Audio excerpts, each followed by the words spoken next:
So fast forward to pretty much these trim pieces, and yeah, I had to get a new rear one because, as you can see, this one was cracked, like the chrome was all messed up or what have you. But you can't get them black, so what I ended up doing is, once this one came in, it's masked off. This is pretty much the last one. I had to wait, so I had no choice, but I use Tamco's, and then, like I said, this is all dirty, but HP 661, but they're DTA, direct to anything 2K epoxy primer, and it says on there that you can pretty much like use it on anything. So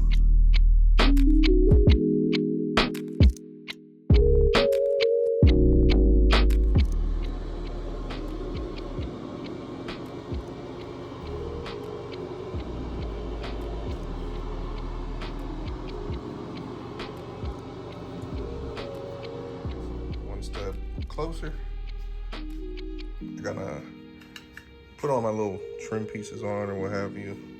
I think it looks good. Okay. I actually ordered this one on eBay and then drilled some holes because the factory ones come with them. But yeah, drilled those, put those on. I think it was a nice touch.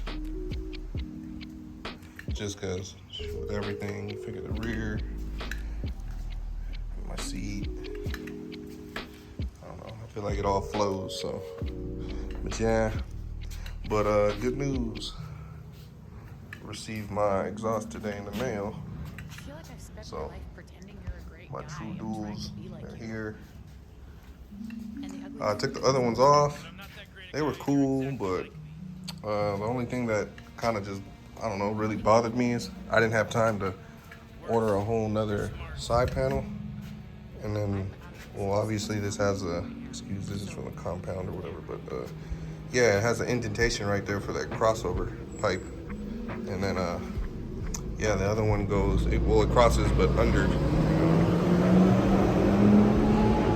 Truck driving by, but yeah, it's like the under crossover pipe, and then, goes right here. So I felt it just flowed better, the other one, I mean, it looked nice. I like them both, but having this on here kind of bugged me, and I was like, man, I just don't feel like repainting another little thing or what have you. And then I ended up sending the rest of these parts off, like my primary cover, the little derby cover, inspection window, the headlight nacelle, all that stuff, even the brackets for the rails back here. Sent all that stuff off to get powder coated, just so, because Charles does fucking A1 job. I painted these trim pieces. Yeah, you see, I even have all this stuff still just wrapped, just on here. But yeah, that's where we're at. So it's coming along. This is one of those things to where the ugly stuff kind of stuck out more. Like I have a whole new, the clutch cover right there. I gotta change that, make that look all fresh, polish up these. I'm 100% gonna end up redoing my fork legs, but not at this very moment. Just ride it, clean up my white walls, polish my spokes, the wheels, the lips. I haven't put the floorboards or anything on yet. I had the bags inside. Yeah, just small stuff like the dash, pretty much the gas cap, and then the fuel gauge over there. That's inside too, and it's all painted, ready to go. It's literally right there. It's just, I just wanted everything to just flow and be like A1. So it's all minor stuff now, but yeah. This came in, I'll button it up. I don't know what I'm gonna do with the old True Duals. Probably sell them, hang on to them, something, I don't know, but yeah, just a little update. Let me know what you guys think. All right, so I decided to open it up, show y'all what's inside. You got your little parts list right here. Everything should be hardware-wise encased in here. removal. If you took one off, installed one, it should be easy, but here's some photos to aid you, which is pretty cool. But yeah, I unwrapped one of them just to show you. So here's the pipe itself. And then the heat shield. The heat shield's actually pretty chunky, I'm not gonna lie.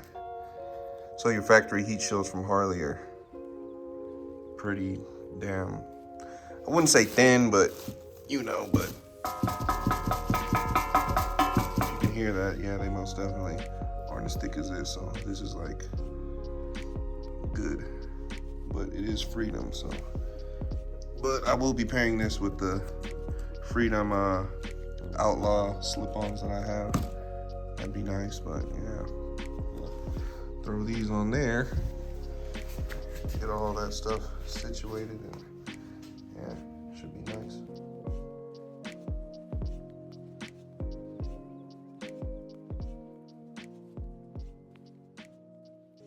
All right, so fast forward, and here it is all done. As you can see,